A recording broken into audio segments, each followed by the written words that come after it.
Welcome to கதை திரட்டு audio books. இந்த வீடியோவில் நம்ம என்ன கதை கேட்க போகிறோம்னா, தேடி தேடி. நம்ம சேனலை இது வரைக்கும் சப்ஸ்கிரைப் பண்ணாதவங்க சப்ஸ்கிரைப் பண்ணுங்க. பக்கத்தில் இருக்கிற பெல் ஐக்கானை கிளிக் பண்ணி ஆல்ங்கிற ஆப்ஷனை ப்ரெஸ் பண்ணுங்க. ஸோ தட் நான் போடுற கதைகளை உடனுக்குடனே நீங்கள் கேட்கலாம். வாங்க கதைக்குள்ளே போகலாம். அன்னலட்சுமி ரெஸ்டாரண்ட்டின் ஏசி பகுதி. டேபிளில் காத்திருந்தாள் காரிகா. காரிகா வயசு 16. 16 வயசுக்குள்ள அத்தனை அம்சங்களும் அடைக்கலம் பெற்ற உடல்வாகு. வெண்ணெய் போல ஒரு வழவழப்பு. ரோடில் போகிறவர்கள் அவளை பார்த்து ஜொல்லாமல் போனால் ஒன்று பார்ட்டி குருடாய் இருக்க வேண்டும், இல்லை ஹோவாக இருக்க வேண்டும். காரிகா படிப்பது எத்திராஜ். இத்தனை அழகுடன் பிறந்திருக்கும் காரிகாவின் ஆசை, எதிர்கால லட்சியம் என்னவென்று நினைக்கிறீர்கள்? Guess it. உலக அழகியாக வேண்டும் என்ற ஆசையா? ஐஸ்வர்யா ராய் காரிகாவின் அழகிற்கும் அறிவிற்கும் முன்னால் கால் தூசில் ஒட்டி கொண்டிருக்கும் சின்ன துகளில் 1000ல் ஒரு பங்கு. சின்ன டாப்ஸும் வெளிர் நீல ஸ்கர்ட்டும் அணிந்திருந்தாள். இனிமையான வாசம் அவள் மீதிருந்து வீசி ஏசி அறையில் இருந்தவர்களை ஒருவித போதைக்குள்ளாக்கி கொண்டிருந்தது. காரிகா மட்டும் நம்மை காதலிக்கிறேன் என்று சொல்லிவிட்டால் போதும். அவள் உள்ளங்காலை முத்தமிடவும் தயாராய் இருந்த வேளையில் மது கண்ணில் பட்டான். ஒரு நிமிஷம். அவள் லட்சியம் என்னவென்று இன்னமும் நீங்கள் கண்டுபிடிக்கவில்லையா? வேஸ்ட். நீங்கள் சுவாசிப்பதே வேஸ்ட். உலக அளவில் மெச்சக்கூடிய அனாதை குழந்தைகளுக்கான புகலிடம் ஒன்றும் ஆதரவற்ற வயதானவர்களுக்கு இருப்பிடம் அளிப்பதும் தான். தனியார் சேட்டிலைட் ஒன்று கல்லூரி பெண்களை பேட்டி எடுத்தபோது கேள்வி கேட்ட போட்டியாளன் டன்னாய் ஜொல்லினான். மேடம், நீங்கள் இவ்வளோ அழகா இருக்கீங்க, அழகி போட்டிகள்ல கலந்துப்பீங்களா? நிச்சயம் கலந்துக்க மாட்டேன். ஏன், உங்களுக்கு அதில் உடன்பாடு இல்லையா? 4 கிழங்க ஜட்ஜா உட்காந்துக்கிட்டு ஊர்ல இருக்கிற பணக்காரங்கள்லாம் இவளை பதம் பார்க்கலாமான்னு ஜொல்லு விட்டுட்டு இருக்க, உடம்புல இருக்கிற அங்கங்களை அசைச்சிட்டு அவங்க கண்களுக்கு காம பாவையா இருக்க நான் விரும்பல. வேற கன்ஸ்ட்ரக்டிவா ஏதாவது கேள்வி கேளுங்க. பேட்டியாளன் அவளை தவிர்த்து அடுத்த பெண்ணிற்கு தாவி விட்டான். காலேஜை தேடி அவளுக்கு வந்த சில ஹை சொசைட்டி பெண்களின் கண்டன கடிதங்களை இம்மியும் மதிக்காமல் குப்பை கூடையில் வீசினாள். வாழ்க்கையை பற்றிய அவளின் பார்வையே ரொம்ப புதுசு. சராசரி பெண் அல்ல அவள். மதுவை அவள் சந்தித்ததே ஒரு விபத்தில்தான். விபத்து என்றால் அவனுக்கோ அவளுக்கோ இல்லை. பஸ்ஸுக்கு அவள் காத்திருந்த வேளையில் ஒரு பிளாட்பார சிறுவன் பஸ் ஒன்று வருவதை பொருட்படுத்தாமல் நடு ரோடுக்கு வந்துவிட பதறிப்போனாள். அவ்வளவுதான். அவன் க்ளோஸ் என்று அவள் பதறிய வேளையில் கண் இமைக்கும் நேரத்தில் பிளாட்பாரத்தில் இருந்து பாய்ந்த இளைஞன் ஒருவன் அந்த பையனை கொத்தாக அள்ளிக்கொண்டு மறுபடியும் பிளாட்பாரத்துக்கு தாவி விட்டான். வலிய போய் நன்றி என்றாள். அவனையும் பையனையும் மாறி மாறி பார்த்த அவன், எதுக்குங்க நன்றி என்றான். பையனை காப்பாத்தினீங்களே அதுக்கு. இவன், எனக்கு எந்த சொந்தமும் இல்லை. அந்த பையனுக்குள்ள இருக்கிறதும் ஒரு உயிர் தானே. உண்மையான பதைப்போட உங்க உயிரை கூட மதிக்காம ரோட்ல பாஞ்சீங்களே. You are great. இத்தனை பேர் நிற்கிறாங்களே இந்த பஸ் ஸ்டாண்ட்ல, யாருக்காவது தோணுச்சா? என்ன ரொம்ப புகழறீங்க. No, you deserve it. By the by, நான் காரிகா, எத்திராஜ் ஸ்டூடெண்ட். நீங்க? மது, விவேகா சாமியார் மடமா? காலேஜுங்க. சாரி, சும்மா தமாஷுக்கு சொன்னேன். என் கூட ஒரு காஃபி சாப்பிட வரீங்களா? ஓ ஷியோர் என்றான். அவர்களின் முதல் சந்திப்பு இதே ரெஸ்டாரண்டில் தான் காஃபியோடு முடிந்தது. 2வது சந்திப்பும் இங்கேதான். அன்று ரெஸ்டாரண்டில் கொஞ்சமும் கூட்டமில்லை. படு நீட்டாக ட்ரெஸ் செய்திருந்தான் மது. அவன் போட்டிருந்த கிரே கலர் டிஷர்ட் படு அசத்தலாய் இருந்தது. என்ன சாப்பிட்றீங்க? காரிகா கேட்க, எனிதிங் யூ லைக் என்றான் மது. அந்த பண்பு அவளை அசர அடித்து விட்டது. வந்த பேரரிடம் 2 காக்டெயில் ஃப்ரூட் ஜூஸ் என்று ஆர்டர் தந்து விரட்டினாள். மது என்றாள் காரிகா. இதுவரை எங்க போட்டு கொண்டிருந்தவள் திடீரென்று மது என்றதும் இயல்பாய் குழைந்து போனான். என்ன என்றான்.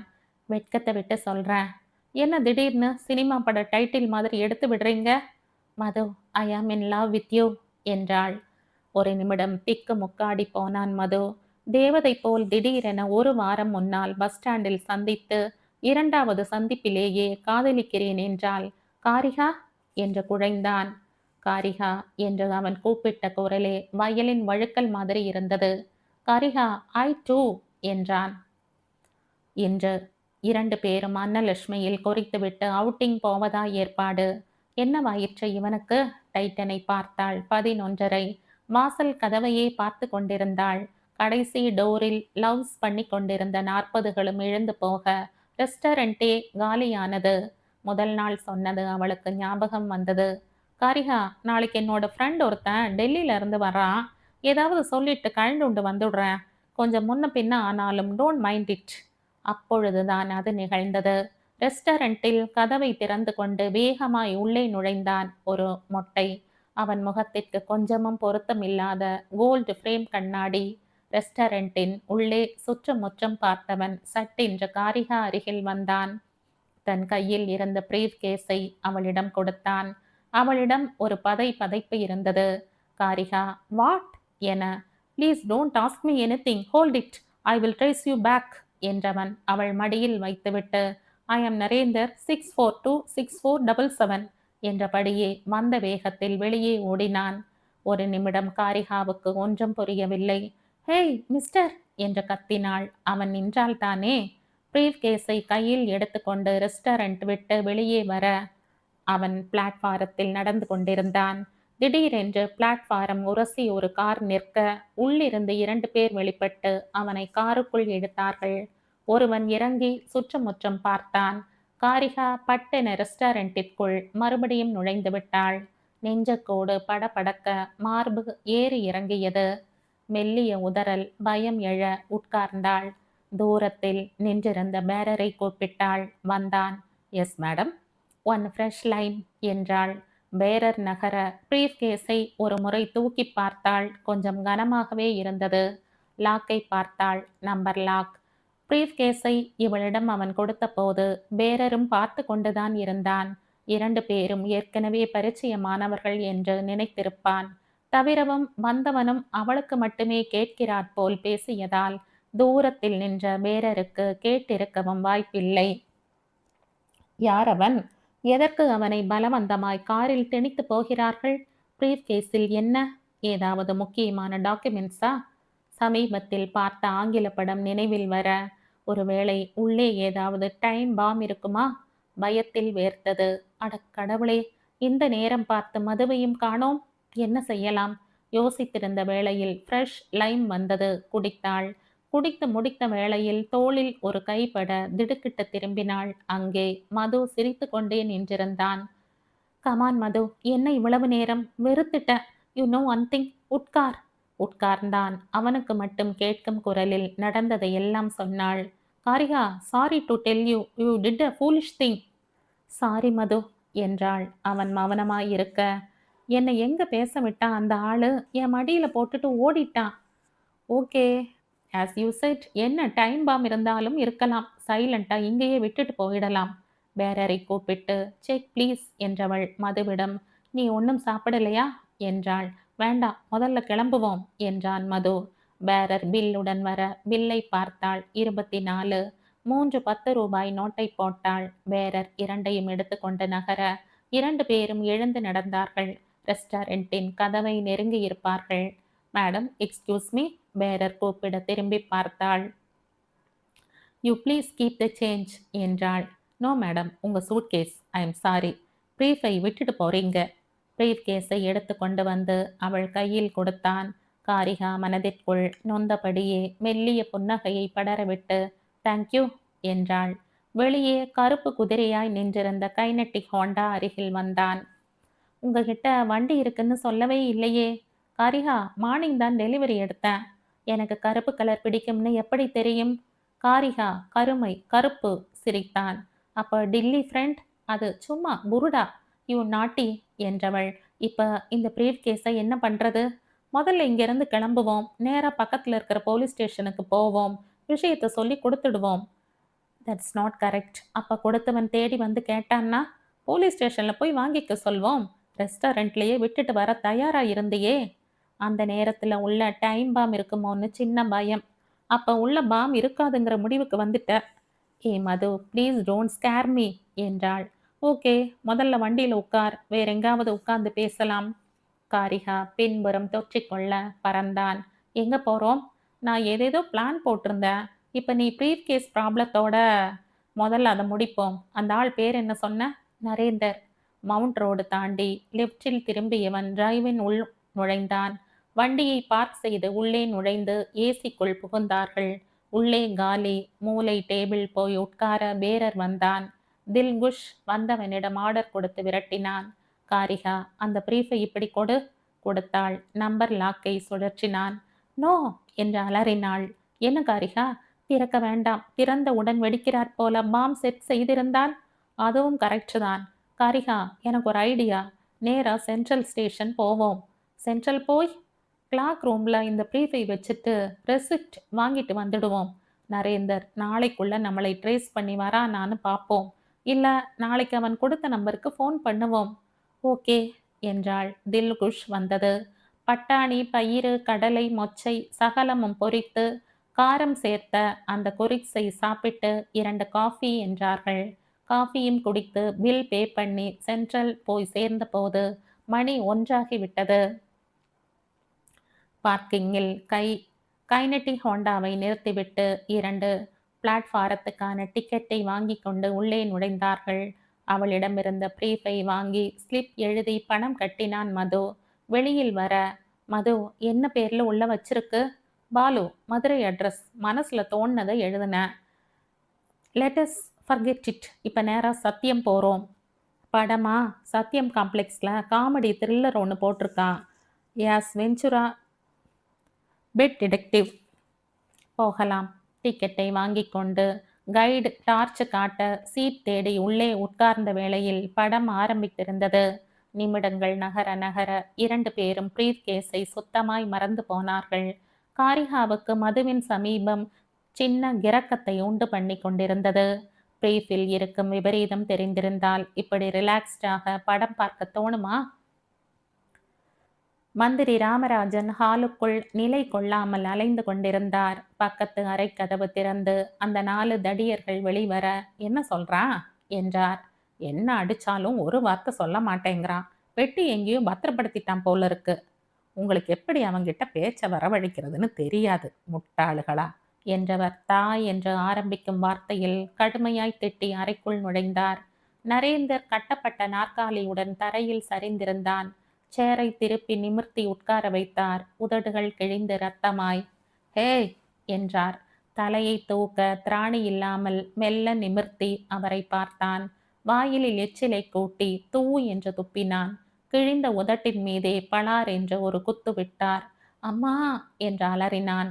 அலறி இங்கேயே சாகப் போற, பெட்டி எங்க என்றார். அவன் ஒன்றும் பதில் சொல்லவில்லை. பன்னிக்கு பிறந்தவனே. நெஞ்சின் மீது கால் வைத்து எக்கினார். புதையில் என்று கீழே விழுந்தான்.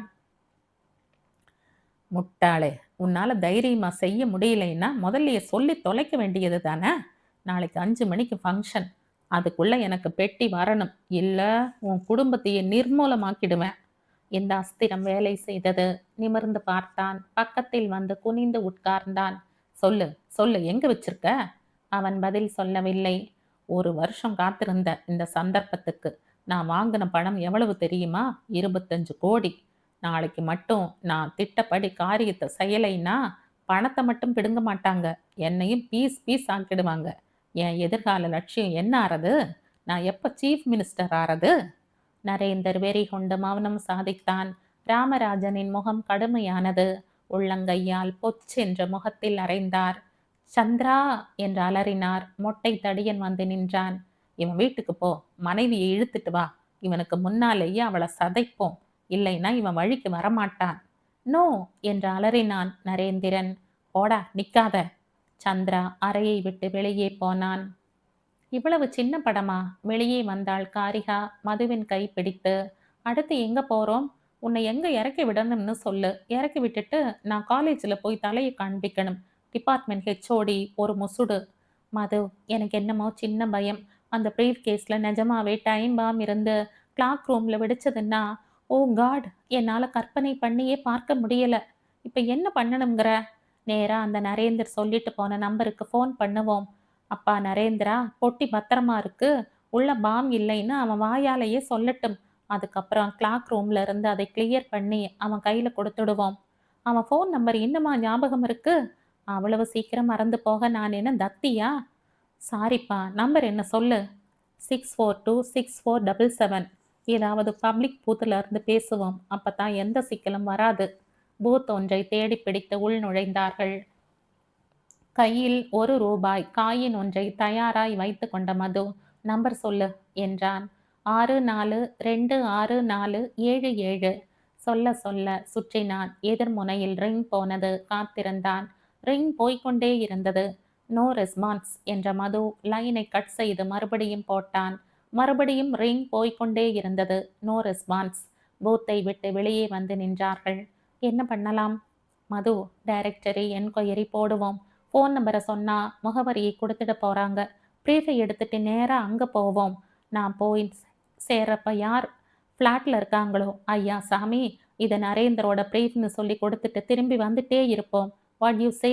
ஆ, அதுவும் சரிதான். உலகத்தின் 8வது அதிசயமாய் 197 போட்ட உடனேயே கிடைத்தது. 9வது அதிசயமாய் ஒரு ரிங்கிலேயே டைரக்டரி என்கொயரி குட் ஆஃப்டர்நூன் என்ற குரல். நம்பரை சொல்லி அட்ரஸை கேட்டான். உங்க நம்பரை சொல்லுங்க sir, we will call you back என்றாள் தொலைபேசி ஊழி. சாரி மேடம், பப்ளிக் ஃபோன், லைன்ல வெயிட் பண்றேன் என்றான். ஒரு நிமிஷம், ப்ளீஸ் நோட் இட் சொன்னாள். எழுதி கொண்டான். சித்ரா அண்ட் கம்பெனி, 4/6, வண்ணமுத்து தெரு, அயனாவரம், சென்னை 23. கமான் காரிகா, கிளம்புவோம். அந்த நரேந்தர் கொடுத்த நம்பர் ஏதோ கம்பெனி பேர்ல இருக்கு. நிச்சயம் எவனாவது இருப்பான். ப்ரீஃபை நரேந்தர் கிட்ட கொடுத்துடுங்கன்னு சொல்லிட்டு வந்துட்டே இருப்போம். எந்த ஏரியா? அவன் கையில் எழுதி வைத்திருந்த பேப்பரை வாங்கி பார்த்தாள். அயனாவரமா? கிழிஞ்சது போ. சந்திரா என்கிற தடியன் வண்ணமுத்து தெருவில் நுழைந்தான். நரேந்திராவின் முகவரி அவனுக்கு தெரியும். 2 முறை சந்திராவை ராமராஜன் அனுப்பி நரேந்திராவை அழைத்து போக வந்திருக்கிறான். நரேந்திராவின் வீடு ஒரு ஃப்ளாட். 2வது மாடியில் சின்னதாய் கதவில் சித்ரா அண்ட் கம்பெனி என்ற சின்ன பிளாஸ்டிக் போர்டு இருக்கும். நேரே போய், உன் கணவன் பெரிய விபத்தில் சிக்கிக் கொண்டான், வாமா என்றால் போதும். பதறி அடித்து கொண்டு கிளம்பி வந்து விடுவாள். காரை அந்த பிளாட்டுக்கு நேரே பார்க் செய்தான். பின்னால் திரும்பி தடி தோழனிடம் காத்திரு என்று தெருவை கடந்தான். காம்பவுண்டில் நுழைந்து லிஃப்ட் ஏறி 2வது மாடியில் வெளிப்பட்டான். பிளாட் வாசலை அடைந்த வேளையில் பெருத்த ஏமாற்றம். பிளாட் வாசல் கதவில் பெரிய பூட்டொன்று தொங்கிக் கொண்டிருந்தது. இங்கேயே காத்திருக்கலாமா? வேண்டாம், தீர்மானித்தவன் கீழ் இறங்கி வந்தான். காருக்குள் ஏறி உட்கார்ந்து காத்திருந்தான். ஒரு முறை நரேந்திராவை அழைத்து போக வந்தபோது அவன் மனைவியை பார்த்திருக்கிறான்.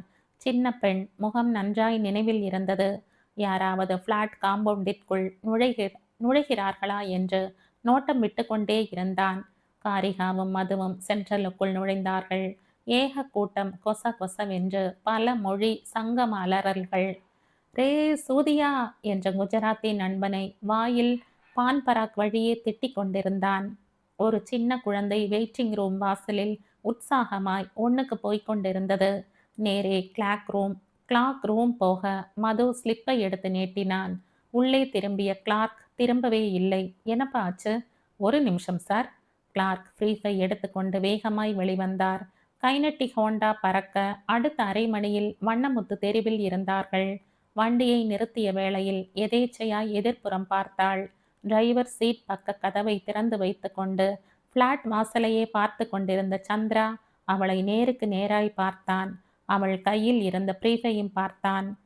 டொக்கென்று இயங்கி கிராஸ் செய்ய எத்தனித்த வேளையில் பாம் என்ற சத்தத்துடன் தண்ணீர் லாரி கடக்க நின்றான். லாரி போக எதிர்ப்புறம் பார்த்தான். கைனட்டிக் ஹோண்டாவை காணோம். அதிர்ந்து தெருமுனையை பார்த்தான். கைனட்டிக் ஹோண்டா திரும்பி வந்து கொண்டிருந்தது. காரில் பாய்ந்து உட்கார்ந்து கிளப்பினான். கியர் மாற்றி ஆக்சிலேட்டரை வெறி பிடித்தவன் போல் அழுத்த கார் சீறி பாய்ந்தது. மெயின் ரோடு வந்தவன் இருபுறமும் பிரிந்த ரோடு பார்க்க ஒரு பக்கம் கைனட்டிக் ஹோண்டா. ஒரு பஸ் கடக்க காத்திருந்து திரும்பினான். மது, ஏதாவது சின்ன சந்து இருந்தால் திரும்பி கொஞ்ச நேரம் காத்திருந்து கிளம்பலாம். அவன் கண் மெயின் ரோடில்தான் இருக்கும் என்றாள் காரிகா பின்னால் இருந்து. அவள் சொன்னது லாஜிக்காய் பட பட்டென்று வந்த சந்து ஒன்றில் திரும்பினான். கொஞ்ச தூரம் போய் வண்டியை ஓரம் நிறுத்தி இறங்க, மது, எனக்கு அந்த மொட்டை முகம் நல்லா ஞாபகம் இருக்கு. அவன் தான் நரேந்திராவை காலையில கார்ல கடத்திட்டு போனது. Karika, we will do one thing. நடக்கிறது நடக்கட்டும், ப்ரீஃபை ஓப்பன் பண்ணி பார்ப்போம். வேண்டாம் மது, ரிஸ்க். கமான் காரிகா, லைஃப்ல ஒரு த்ரில் வேண்டாம்? B sportive. நம்பர் லாக்கை சுற்றி 3 0வை வைத்து திறந்து பார்த்தான். திறக்கவில்லை. மனதில் தோன்றிய காம்பினேஷனை எல்லாம் போட்டு திறக்க முயற்சித்தான். முடியவில்லை. காரிகா, மது, டூ ஒன் திங். 1 2 9 வை, திறக்கிறதா பார்க்கலாம் என்றாள். அது என்ன காம்பினேஷன்? அது என்ன காம்பினேஷனோ மனசுல பட்டுச்சு. சொன்னேன். Try try that. மது ஒவ்வொன்றாய் சுற்றினான். 1 2 9. பிளக் என்று லாக் ரிலீஸ் ஆனது. ராமராஜன் நரேந்திரா அருகில் வந்தார். முட்டாளே, இன்னும் கொஞ்ச நேரத்துல உன் மனைவியை இழுத்து வர போகிறார்கள். உன் கண் முன்னாலேயே அவளை சுவைக்கிறேன் பார்.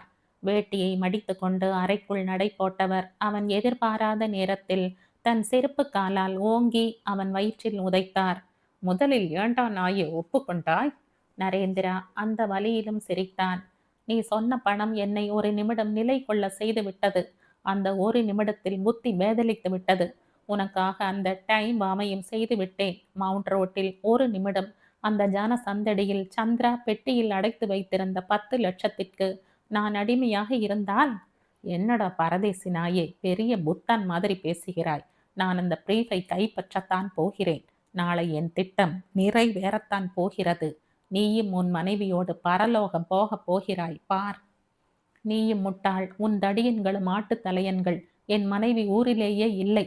பூட்டியிருக்கும் பிளாட்டை பார்த்து விவரம் தெரியாமல் அங்கே காத்திருப்பான்கள். சிரித்தான். ராமராஜன் முகத்தில் ஒரு நிமிடம் பலவித கோணல்கள். எழுந்தவர் மறுபடியும் ஒரு உதை விட்டார்.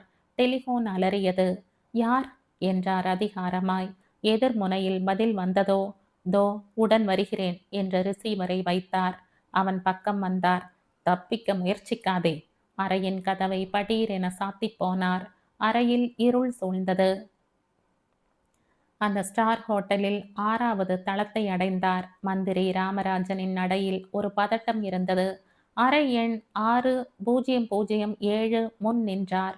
அழைப்பு மணியை அழுத்தினார். யார் என்றது உள்ளிருந்த குரல். ராஜன் என்றார். கதவு கொளக்கென்று திறந்தது. நாராயணன் 6 அடி உயரத்துக்கு பனையாய் நின்றிருந்தான். வாங்க சார் என்றான். அவன் உள்ளே நுழைந்ததும் கதவை மூடினான். என்ன நாராயணன், அவசரமா வர சொன்னியே, எதுக்கு? பக்கவாட்டு சோஃபாவில் புதைந்திருந்தவர் எழுந்தார். ஷெர்வானியில் இருந்தார். வாங்க சாப் என்றார். நாராயணன் சொல்லுச்சு, நாளைக்கு ஏற்பாடெல்லாம் நீங்க தான்னு. ஒரு தப்பும் நடக்கக்கூடாது. 4 பெரிய கட்சி தலைவங்க உங்க சிஎம் கூட ஒரே மேடையில் ஒரு துரும்பு மிஞ்சக்கூடாது. நீங்க ரொம்ப கஷ்டப்பட்டு ஏற்பாடு பண்ணியிருக்கீங்கன்னு. எல்லாம் சரியா நடக்கணும். ஏற்கனவே கொடுத்த 25 தவிர இன்னொரு 5 கோடி உங்க சிங்கப்பூர் அக்கௌண்ட்ல கிரெடிட் பண்ணிடுறேன். ரொம்ப நல்லது சாப் என்றார் ராமராஜன் முகத்தை துடைத்து கொண்டே. தப்பி தவறி கூட உங்க தூக்கத்துல ஏதும் உளறிடாதீங்க. வரும் 4 கட்சி தலைவரும் உங்க சிஎம்மோட ஒரே மேடையில வெடிச்சு சிதறினா நாட்டில் பெரிய கலவரம் வரும். பாகிஸ்தான் உளவுத்துறை எதிர்பார்க்கிறது அதுதான். அதனால தான் நீங்க சொன்ன பணத்தை குறைக்காம கூடவே கொடுக்க தயாரா இருக்கும். என்ன நாராயணன், சரிதானே? நீங்க சொன்னா சரிதான் சாப் என்றான் மீடியேட்டர் நாராயணன். இன்னொரு விஷயம் ராஜன், எந்த காரணம் கொண்டும் நாளைக்கு ஏதாவது பிரச்சனை வந்து நாங்க எதிர்பார்த்தது நடக்கலைன்னா அதுக்கப்புறம் என்ன நடக்கும்னு நான் சொல்ல தயாரா இல்லை. என்ன நாராயணன்? விகாரமாய் சிரித்தார். நாராயணனும் சிரித்தான் படுவிகாரமாய். ராமராஜனுக்கு வேர்க்க மறுபடியும் துடைத்து கொண்டார். எதுவும் மாற்றமில்லை. நாளன்னைக்கு பேப்பர்ல நீங்க செய்தியை பார்க்கலாம் என்றார் ராமராஜன் வலிய புன்னகையை வரவழைத்து கொண்டு. மெல்ல மது என்றாள் காரிகா. சபாஷ் என்ற குரல் கேட்டு திரும்பினார்கள். 2 தடியன்களும் நின்றிருந்தார்கள். பிரீஃபை அழுத்தி மூடிய மது செய்வதறியாமல் திகைத்து நின்றான். ஒரு தடியன், சந்திரா, நீ போய் சந்து முனையிலிருந்து காரை கொண்டா. நான் சொல்லல 2 பேரும் ஏதாவது சந்துல நிப்பாங்கன்னு என்று சொன்னான். சந்திரா சிரித்து கொண்டே போனான். முட்டு சந்து என்பதால் நடமாட்டமும் அதிகம் இல்லை.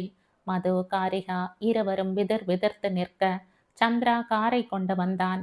நெட்டை இருவரின் கையையும் கட்டி, சந்திரா நீ நேரா போ, நான் இந்த கைனெட்டிக் ஹோண்டாவை கொண்டு வர்றேன். இன்ஜின் புதுக்கோட்டையில் நல்ல விலைக்கு போகும். அது ஒரு பெரிய ரெஸ்டாரண்ட்டின் பின்பகுதி. ரகசிய கதவு ஒன்று இருந்தது. காரை அந்த பக்கம் கொண்டு நிறுத்தினான் சந்திரா. கதவை திறந்து காரை உள்ளே நுழைக்க பின் சீட்டில் இருந்த மது, இது எந்த இடம் என்றான். சந்திரா சிரித்து கொண்டே, நாளைக்கு சொர்க்கத்துக்கு டிக்கெட் இங்கே தான் உங்களுக்கு புக் பண்ணியிருக்கேன் என்றான். நடங்கள் என்று அவர்களை முன் நடத்தி போக நரேந்திராவை அடைத்து வைத்திருந்த அறைக்கு வந்ததும் வெளிப்புறம் போட்டிருந்த தாழ்பாலை திறந்தான். உள்ளே நுழைய சொதேர் என்ற மூக்கில் ஒரு குத்து விழுந்தது. சந்திரா கொஞ்சமும் இதை எதிர்பார்க்கவில்லை. மூக்கு சில்லு உடைந்தது. நரேந்திரா சேரில் இருந்து தன்னை விடுவித்துக் கொண்டிருப்பான் என்று கொஞ்சமும் அவன் எதிர்பார்க்கவில்லை. அவன் சுதாரிக்கும் முன் நரேந்திரா மூர்க்கத்தனமாய் வேறு தாக்குதல் நடத்த மயங்கி விழுந்தான். மது, காரிகா கை கட்டுகளை அவிழ்த்து விட்ட நரேந்திரா, நீ எப்படி இவன் கண்ணுல பட்ட? இன்னொருத்தன் எங்க என்று கேட்க, மது, அவன் என் கைநட்டி ஹோண்டாவில் வரான் என்றான். அப்ப அவன் வருவான், கொஞ்ச நேரம் காத்திருக்கலாம். கதவை அரை குறையாய் மூடி காத்திருக்க அவன் யோசிக்காமல் உள்ளே வந்தான். நரேந்திராவும் காத்திருந்த மதுவும் மாறி மாறி அவனை தாக்க திடீர் தாக்குதலில் அவனும் சரிந்தான். 3 பேரும் வெளிவர கைநட்டி ஹோண்டா தேமேவென்று நின்றிருந்தது. வண்டி பூட்டி இருக்க, சாவி எடுக்க திரும்ப உள்ள போகணுமா? பையில வச்சிருப்பா. வேண்டாம், டூப்ளிகேட் என் பேண்ட் பையில இருக்கு. காலையில தான் டெலிவரியை எடுத்தேன். காரிகா, சாவியை கொடு, நான் ஓட்டுறேன் என்றான். சாவியை வாங்கி கிளப்பியவன், 2 பேரும் பின்னாடி ஏறுங்க என்றான். 3 பேரா? ஆபத்துக்கு பாவம் இல்லை, போலீஸ் வந்தா ஏதாவது சொல்லி சமாளிக்கலாம். பின்புற கதவு திறந்து கிடக்க யோசித்தபடியே அறைக்குள் நுழைந்தவர் விளக்கை போட்டார். முக்கி முனகிக் கொண்டு கிடந்த சந்திராவையும் நெட்டையனையும் பார்த்தவுடன் அதிர்ந்து போனார். காலால் எட்டி எக்கினார். டடி பயல்களா, நரேந்திரா எங்கடா? 2 பேரும் மெல்ல எழுந்து நின்று பிரீஃப் கேஸ் வச்சிருந்த பெண்ணையும் கொண்டு வந்தோம். நரேந்திரா சேர்ல இருந்து கைத்தியெல்லாம் அறுத்துட்டு பலார் என்று அவன் முடிக்கும் முன் ஒரு அறை விட்டார்.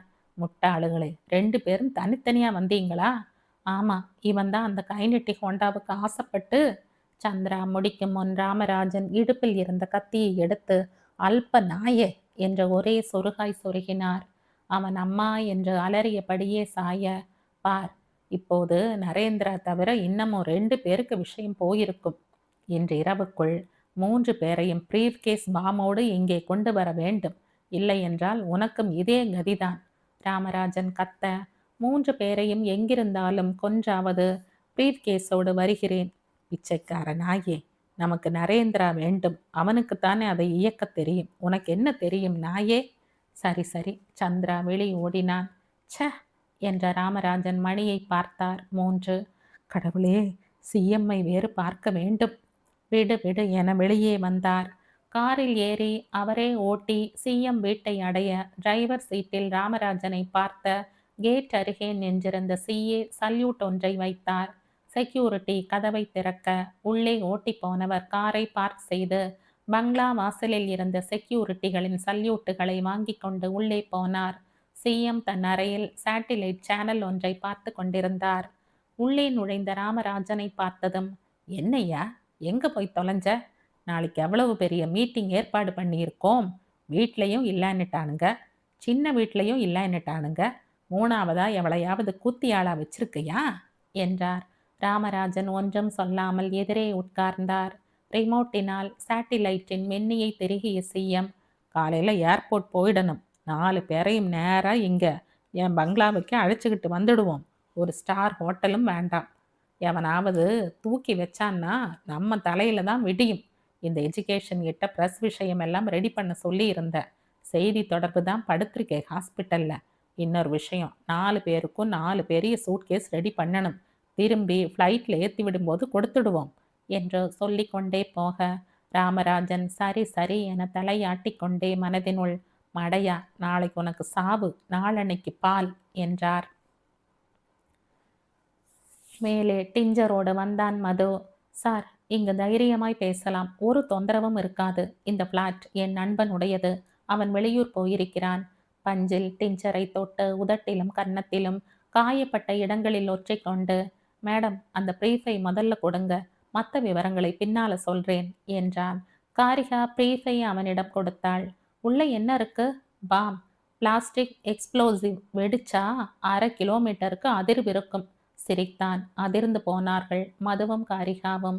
பிரீஃபை மடியில் வைத்து கொண்டவன் அதிர்ந்து, ஐயையோ, இந்த பிரீஃப் அல்ல நான் கொடுத்தது, மாறிப்போச்சு. எங்க நான் தந்த பிரீஃப் என்றான். உள்ள பாம் இருக்கு என்று அவன் சிரித்து சொல்லிய மறுகணம் பிரீஃப் இது இல்லை என்றால்? பிரீஃபை திறந்தான். உள்ளே ஒரு கைலி, ஒரு துண்டு, ஒரு நேர்மையான சோப் மற்றும் கோஹினூர், ஒரு கர்ச்சீப். எங்கே அந்த பிரீஃப்? எங்கோ தப்பு நடந்திருக்கிறது. பிரீஃபை சென்ட்ரல் ஸ்டேஷனின் கிளாக் ரூமில் வைத்து எடுத்தோம்.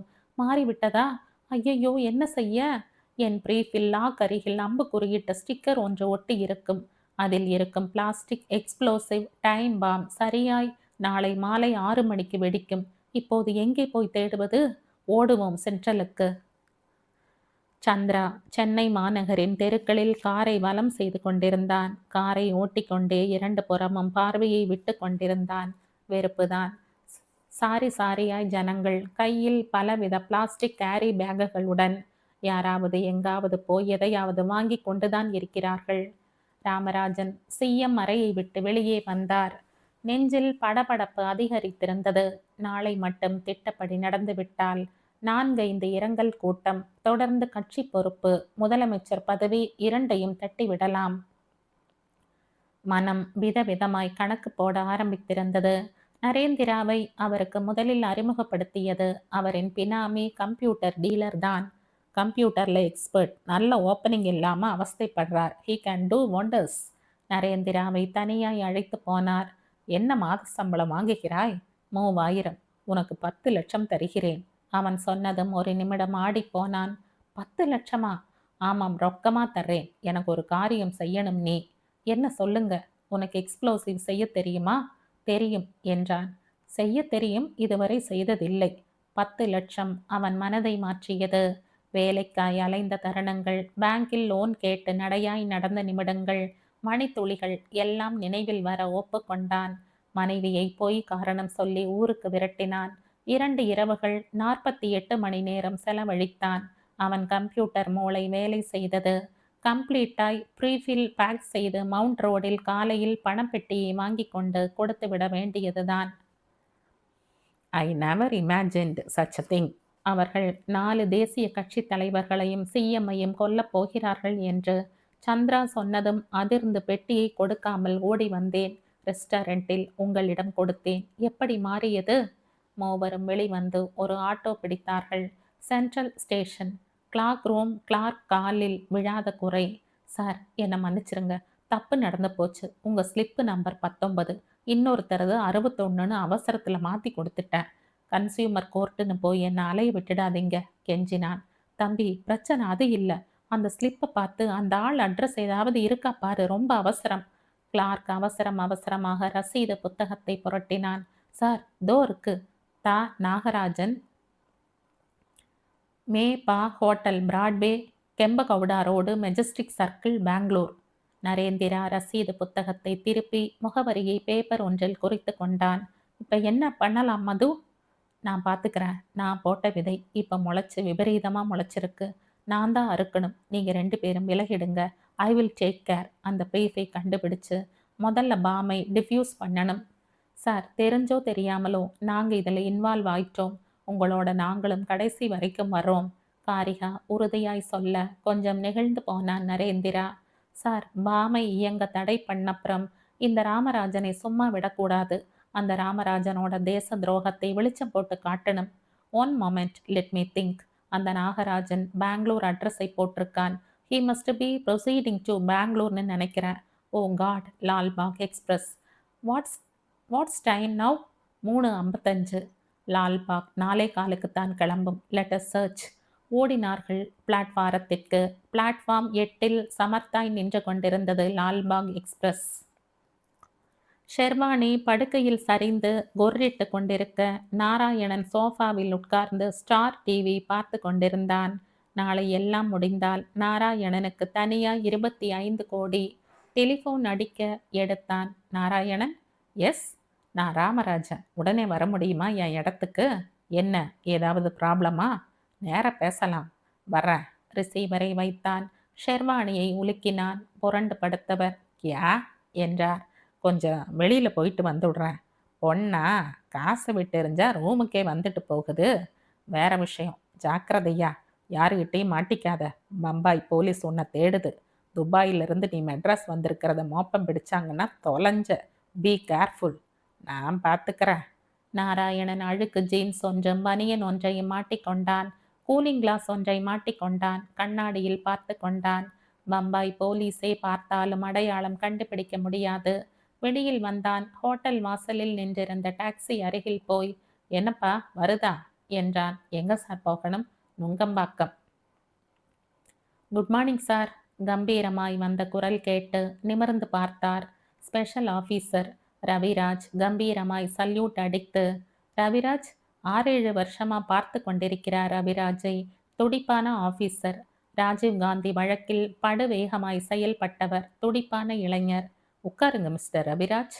ரவிராஜ் உட்கார, ஒரு முக்கியமான விஷயம் மெட்ராஸ் போலீஸ்க்கு கூட தெரியக்கூடாது.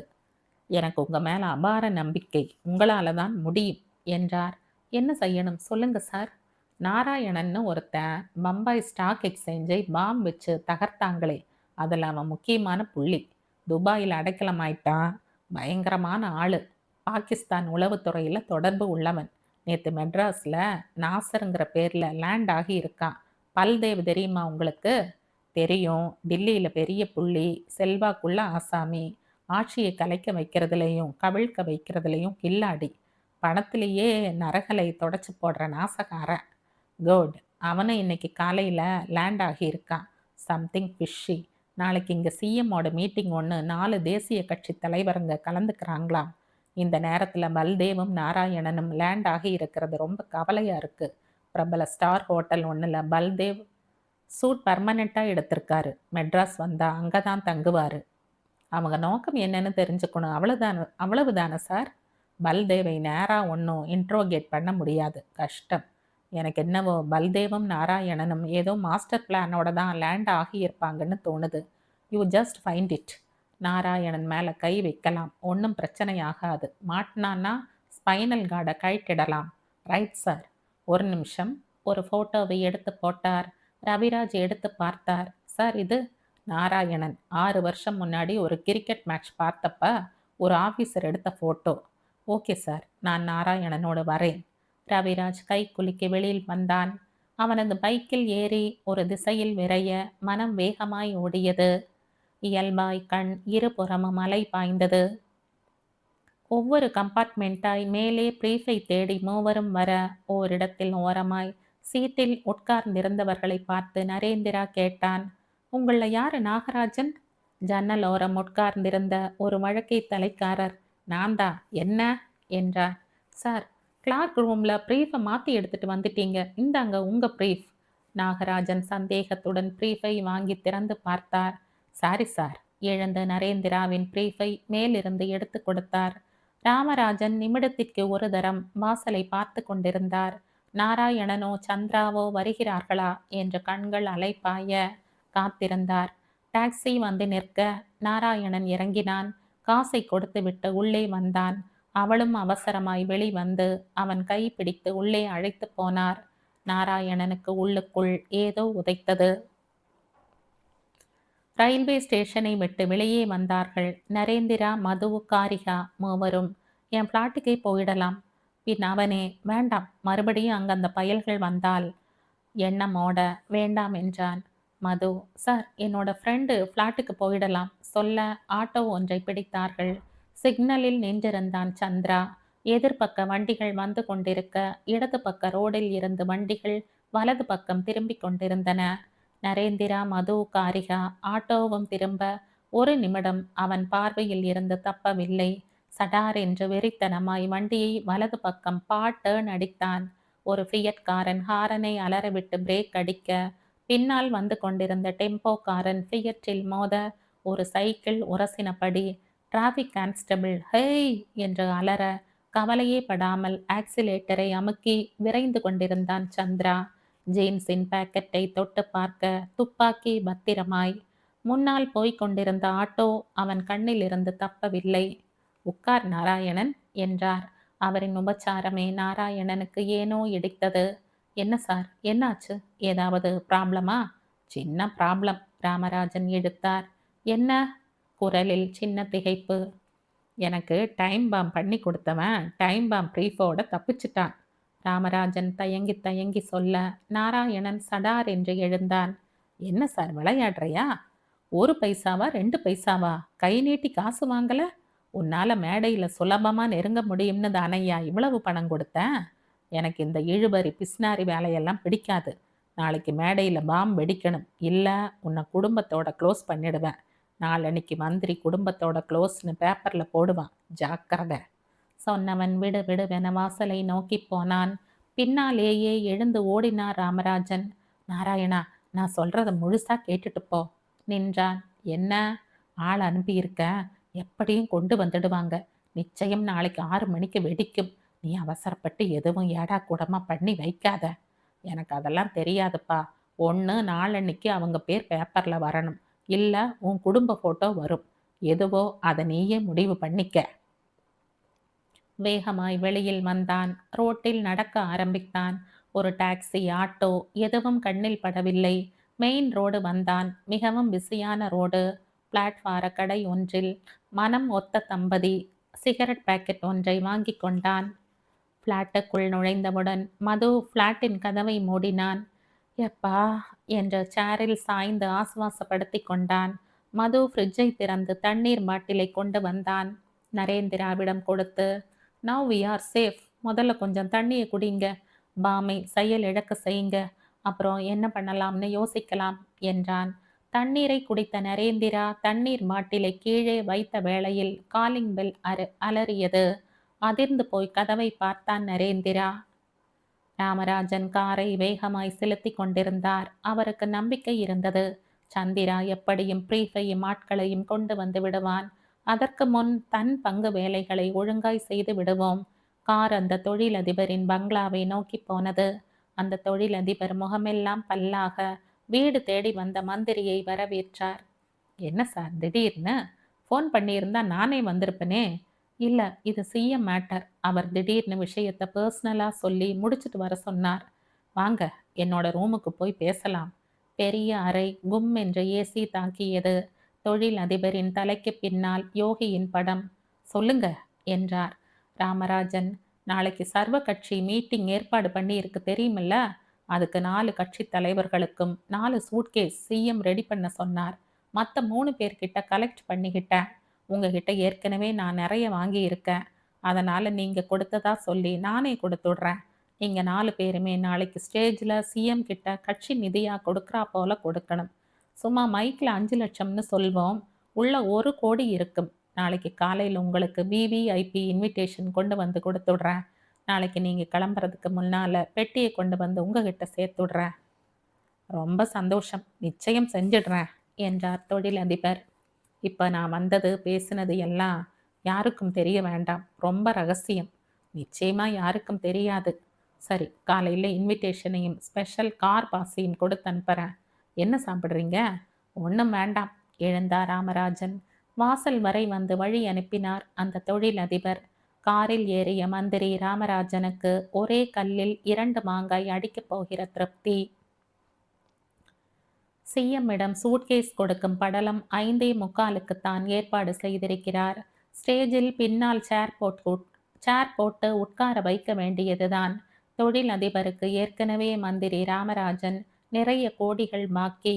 காவோடு காவாய் இவர் தலையையும் கொடுத்து விட்டால் கடனில் இருந்தும் தப்பித்து கொள்ளலாம். பாம் பிரீஃப் விவிஐபி மூலமாய் ஸ்டேஜுக்கு போய்விடும். பிரச்சனை இல்லை. அந்த பயல் சந்திரா இந்நேரம் பிரீஃபையும் ஆட்களையும் கொண்டு வந்திருப்பான். சிக்னல் வர நின்றனர். பக்கத்தில் பைக்கில் ரவிராஜ். எதேச்சையாய் ரவிராஜ் டிரைவர் சீட்டில் இருந்த ராமராஜனை பார்த்து பார்வையை விலக்கிக் கொள்ள மனம் புயல் வேகத்தில் ஓட ஆரம்பித்தது. பிரபல மந்திரி, அதுவும் முதல்வரின் வலது கரம், இப்படி டிரைவர் இல்லாமல் காரில் கொடி இல்லாமல் ஏதோ உறுத்தியது. சிக்னலில் ரெட் போய் ஆம்பர் வந்து கிரீன் விட விசுக்கென போனார் ராமராஜன். கொஞ்சம் இடைவெளி விட்டு நிதானமாய் பைக்கில் தொடர ஆரம்பித்தார் ரவிராஜ். மூளை படுவேகமாய் கணக்கு பண்ணி பார்த்தது. மது, காரிகா, நீ கதவை தர, நாங்க கதவுக்கு பின்னால ஒளிஞ்சுக்கிறோம். யாரா இருந்தாலும் உள்ள வரவிடு என்றான். நரேந்திரா சட்டென்ற பிரீஃபை ஃப்ரிட்ஜுக்கு பக்கவாட்டில் வைத்தான். 2 பேரும் கதவுக்கு பின்னால் நின்று கொள்ள சேஃப்டி லாக்கை விலக்கி கதவை திறந்தாள். அங்கே ஒரு இளைஞன் நின்றிருந்தான். எஸ் என்றான். ஸ்டார் டிவி இந்த மாச சந்தா அவர் ஊர்ல இல்ல, அப்புறம் வந்து வாங்கிக்கங்க என்றவன் பட்டென கதவை மூடினான்.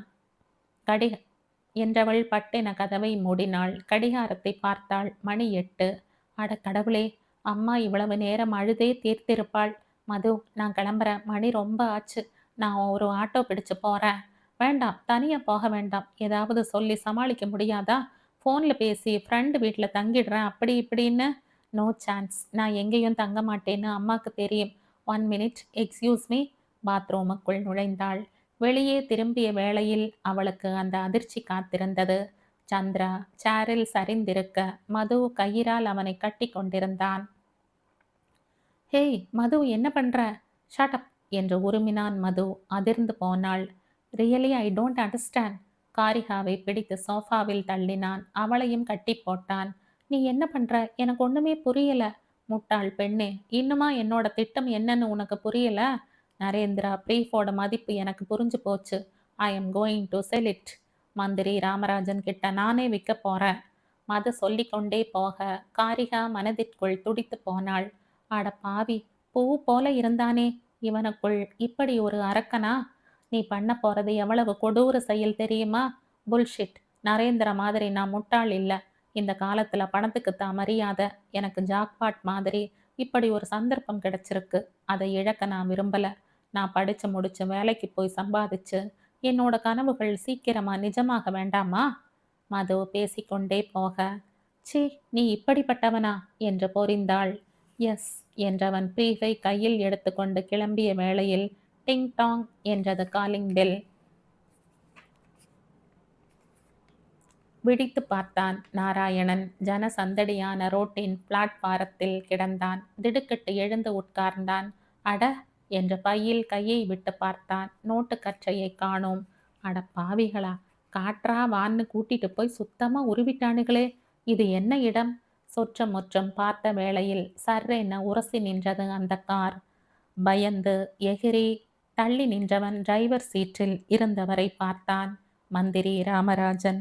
நாராயணனா, இங்கென்ன பண்ணுகிறாய்? ஏறு வண்டியில என்றார். சிரித்தபடியே ஏறிக்கொண்டான். வஞ்சக நரிகள் என்றான். யாரை சொல்கிறாய்? ரோடில் கவனம் செலுத்தியபடியே கேட்டார். சொன்னான். உன் புத்திக்கு தகுந்தா போல்தான் நடந்திருக்கிறது. சிரித்தார். பின்னால் தொடர்ந்து வந்து கொண்டிருந்த ரவிராஜுக்கு அதிர்ச்சி. காரில் ராமராஜனிடம் பேசியபடி ஏறியவனின் முகம் ஒரு நிமிடமே பார்க்க நேர்ந்தாலும் அடையாளம் காட்டி கொடுத்து விட்டது. நாராயணன். ராமராஜனுக்கும் அவனுக்கும் தொடர்பு. அப்படியானால் பல்தேவுக்கும் தொடர்பிருக்கும். ஏதோ பெரிய சதி நடக்கப் போகிறது. காரை தொடர ஆரம்பித்தான்.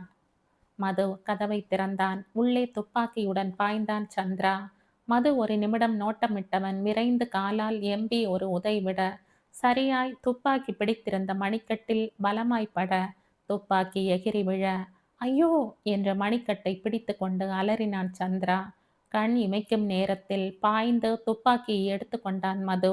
தடி பயலே, அந்த நாக்காலில் உட்கார். ஏதாவது செஞ்சு தப்பிக்க நினைச்ச உன்னை சுடவும் தயங்க மாட்டேன். ஒரு நிமிடம் சந்திராவுக்கு ஒன்றும் புரியவில்லை. இந்த பையன் திடீரென்ன, என்ன இது புது குழப்பம்? யோசித்த வேளையில் மது, என்ன யோசிக்கிறாய்? என்னடா புது குழப்பம் என்றா? உங்களுக்கு தேவை பெட்டியில் உள்ள பாம், அவ்வளவுதானே? என்னிடம் 50 லட்சம் கொடு, நான் தருகிறேன். உன் மந்திரிக்கு போன் போடு, விஷயத்தை சொல் என்று கர்ஜித்தான். அந்த ரெஸ்டாரண்டின் பின்புறம் காரை பார்க் செய்த ராமராஜன் இறங்கி நாராயணனுடன் உள்ளே போக பைக்கை சற்று தள்ளி நிறுத்தி வேகமாய் நடந்து வந்தார் ரவிராஜ். இதற்கு பின்பக்கம் ஒரு வழியோ இருட்டில் தொடர ராமராஜன் அந்த அறைக்குள் விளக்கை போட்டார். பளீரென வெளிச்சம் பரவ பக்கவாட்டில் ஒளிந்து கொண்டான் ரவிராஜ். சொல்லி வைத்தாற்போல் போன் அடித்தது. ரிசீவரை எடுத்து காதில் பொருத்தி கொண்ட ராமராஜன். எஸ் சந்திரா, எங்கிருந்து பேசுகிறாய்? என்ன கண்டுபிடித்து விட்டாயா? விஷயத்தை சொல். என்னது, வேறொரு ஆள் கையில் பிரீஃப் மாட்டி கொண்டிருக்கிறதா? 50 லட்சம் கேட்கிறானா? 1 கோடி கூட கொடுக்கலாம். வேண்டாம் வேண்டாம், இங்கே வேண்டாம். ஸ்டார் இன்னுக்கு அழைத்து வா. சூட் 6007. ரிசீவரை வைத்தார். ரவிராஜன் காதில் தெளிவாய் விழுந்தது. ஏதோ பிரீஃபுக்கு 1 கோடி தர தயார் என்கிறார். கூட நாராயணன் இருக்கிறான். அங்கே பல்தேவ். ரவிராஜன் மூளை கணக்கு போட்டு தொடர்பு சங்கிலியை தேட, ராமராஜன், நாராயணா, நாமும் ஹோட்டலுக்கு போவோம். பிரீஃப் கிடைத்துவிட்டது. இன்னொரு 50 லட்சம் ரூபாயில் விழப் போகிறது என்றார். என்ன சொல்கிறீர்கள்? புதிதாய் ஒருவன் முளைத்திருக்கிறான். நரேந்திராவின் நண்பனாய் முளைத்தவன். அவன் பிரீஃபுக்கு இப்பொழுது ஒரு விலை வைத்து விட்டான். இனிமேல் எங்களால் ஒரு சல்லிக்காசு தர முடியாது. பல்தேவ் ஒப்புக்கொள்ள மாட்டார். வேண்டாம், நானே ஏற்பாடு செய்து கொள்கிறேன். ரவிராஜன் சங்கிலி தொடர் முற்று பெற்றது. அந்த பிரீஃப் இவர்களுக்கு முக்கியமாய் தேவைப்படுகிறது. அப்படியென்றால் அதில் பவர்ஃபுல் எக்ஸ்ப்ளோசிவ் இருக்க வேண்டும். கிளம்பு நாராயணா, 10 மணிக்கு வர சொல்லி இருக்கிறேன். ரவிராஜ் பூனை போல் வெளியேறி ஓடி பைக்கை தள்ளி நிற்க, ராமராஜன் நாராயணனுடன் காரில் கிளம்பினார். ரவிராஜ் தொடர்ந்தான். ஃப்ளாட்டை லாக் செய்து பிரீஃபுடன் வெளியில் வந்தான் மது. பேண்ட் பாக்கெட்டில் துப்பாக்கியை நுழைத்து பிடித்து கொண்டிருந்தான். சந்திரா கடுகடுப்பாய் முன்னால் போய்க் கொண்டிருந்தான். காரில் டிரைவர் சீட்டில் ஏறியதும் பின் சீட்டில் ஏறிக்கொண்டான் மது. கார் ஸ்டார் இன்னை அடைய வெளியிலேயே நிறுத்து என்றான் மது. உள்ளே போக வேண்டாமா? வேண்டாம், நீ இறங்கி போய் பணத்தை வாங்கி கொண்டு வா, நான் காத்திருக்கிறேன். சந்திரா இறங்கி போனான். நேரே லிஃப்ட் ஏறி சூட் போனான். பெல்லை அழுத்த திறந்தான் நாராயணன். சோஃபாவில் உட்கார்ந்திருந்த ராமராஜன், எங்க பிரீஃப் கேஸ் என்றார் பதட்டத்துடன். காரில் காத்திருக்கிறான். பணப்பெட்டியை கொடுங்கள். இதை கொடுத்தால் அதை தருவான். என்ன சந்திரா, நீ நடுவில் கேம் விளையாடுகிறாயா? எனக்கு அவசியமில்லை. என்னை துப்பாக்கி முனையில் செலுத்தி வந்தான். நம்பிக்கை இல்லை என்றால் நீங்களே கீழே போய் வாசலில் நம் காரில் காத்திருக்கும் அவனிடம் பேரம் பேசுங்கள் என்றான் கோபமாய். கோபித்து கொள்ளாதே. ராமராஜன் பெரிய சூட்கேஸை அவனிடம் கொடுக்க சந்திரா கீழே போனான். மது டிரைவர் சீட்டில் மாறி உட்கார்ந்திருந்தான். இன்ஜின் ஓடிக்கொண்டிருந்தது. பெட்டியை திறந்து காட்டு என்றான் மது. சந்திரா திறந்து காட்டினான். உள்ளே தொழில் அதிபர்களுக்கும் அரசியல்வாதிகளுக்கும் அதிகம் பழக்கப்பட்ட 500 ரூபாய் காந்தி தாத்தாக்கள். பின் சீட்டில் போடு. போட்டான். இந்த பக்கம் வா. சந்திரா சுற்றி வர கதவை திறந்த மது சட்டென்று டைம் பாம் பிரீஃபை வெளியே வைத்து கதவை மூடி விருட்டென கிளம்பினான். சந்திரா பிரீஃபை எடுத்துக்கொண்டு உள்ளே போனான். தெருமுனையை கூட தாண்டி இருக்க மாட்டான் மது. கழுத்தில் ஏதோ உறுத்தியது. திரும்ப எத்தனைத்தான். திரும்பாதே, திரும்பினால் தலை சிதறிவிடும். வண்டியை ஓரம் நிறுத்தி இறங்கு. பின்னால் இருந்து வந்த குரல் உரத்த குரலில் கட்டளையிட்டது. நிறுத்தி இறங்கினான் மது. பின் சீட்டில் இருந்து இறங்கியவனை நேருக்கு நேராய் பார்த்தான் மது. யார் இவன்? எப்பொழுது காரில் ஏறினான்? ஹோட்டல் வாசலில்? அப்படியானால் சந்திரா பெட்டியை போடும்போது இடுக்கில் பதுங்கி இருக்கிறான். சொல், என்ன அந்த பிரீஃபில்? ரவிராஜ் கேட்க, மது, முதலில் நீ யார், அதை சொல் என்றான்.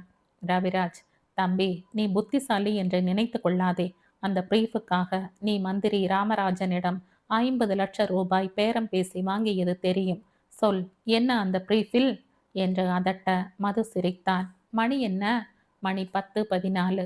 பிரீஃபில் இருப்பது என்னவென்று தெரிய வேண்டும், அவ்வளவுதானே? இப்பொழுது தெரியும். மது சொல்லி முடிக்கும் முன் அந்த ஏரியாவே டமார் என்ற சப்தத்துடன் அதிர்ந்தது.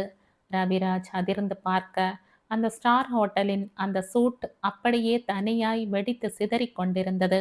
அதிர்ந்து போய் மதுவை பார்த்தான். That's it. ஒரு அதிபயங்கர அரசியல்வாதி, அவன் அடியாள், ஒரு தேச துரோகி, ஒரு பச்சோந்தி, வட இந்திய அரசியல்வாதி. That's it. It's a form, a time form. நானும் நரேந்திராவும் அவங்க நாளைக்கு நம்ம சிஎம்ஐயும் 4 எதிர்கட்சி தலைவர்களையும் கொல்ல தயார் செஞ்ச பாமை ப்ரீசெட் பண்ணி 10:15 வெடிக்க வச்சிட்டோம். பாவம் என்னோட காதலி. நானும் நரேந்திராவும் போட்ட பிளான் தெரியாம என்னை தேச துரோகின்னு நினைச்சுக்கிட்டு இருப்பா. முதல்ல அவளை சமாதானப்படுத்தணும். நீங்களும் வரீங்களா? பேசிக்கிட்டு போகலாம். மிஸ்டர் ரவிராஜ். வாட்? அதிர்ந்து போனான் ரவிராஜ். உங்க ஸ்பெஷல் ஆஃபீஸர் ராமகிருஷ்ணன் வீட்டுக்கு 4 வருஷம் முன்னாடி வந்திருந்தீங்களே, ஞாபகம் இருக்கா? முகங்கள் முகங்கள், நான் மறக்க மாட்டேன். நான் அவரோட சன். எதிர்பாராம நான் இதில் இன்வால்வ் ஆகி நீங்களும் அசைன்மெண்ட்ல வந்திருக்கீங்க. நாம ஃப்ளாட்டுக்கு போய் பேசலாம். சோ என்றான் நரேந்திரா. சொல்லுங்க என்றான் ரவிராஜ். இந்த பணத்தை எடுத்துட்டு போய் உங்க டிபார்ட்மெண்ட்ல ஒப்படைங்க. நோ என்று எழுந்தான் ரவிராஜ். உங்கள பார்த்தது, பேசினது எல்லாத்தையும் நான் மறந்துட்டு போறேன். நீங்க காட்டுல நடமாட வேண்டிய புலிகளையும், சிங்கங்களையும் தான் அழிச்சிருக்கீங்க. You deserve it. நீங்க 3 பேரும் இத எடுத்துக்கங்க. நான் போறேன்." ரவிராஜ் எழுந்து வெளியே போக, சந்திரா, மதுவும், காரிகாவும் என்ன சொல்கிறார்கள் என்று பார்க்க, "சாரி கண்ணா, உன் திட்டம் தெரியாம திட்டிட்டேன். மன்னிச்சிடு" என்று காரிகா கொஞ்சிக் கொண்டிருந்தாள். "ம்ம்" என்று கனைத்தான். திரும்பி பார்த்தவர்கள், "எங்களுக்கு ஒண்ணும் வேண்டாம்" என பணப்பெட்டியை எடுத்துக்கொண்டே பால்கனிக்கு போன நரேந்திரா தடார் என்று திறந்து வெளிப்புறம் கவிழ்த்தான். இருட்டில் நோட்டுகள் பறக்க, "வாவ்" என்ற மதுவும் காரிகாவும் நரேந்திராவை பார்த்து, "கிரேட்" என்று கண்ணடித்தார்கள்.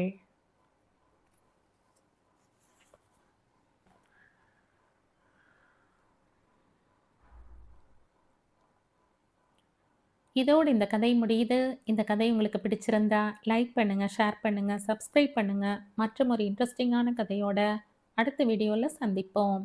பாய். Thank you.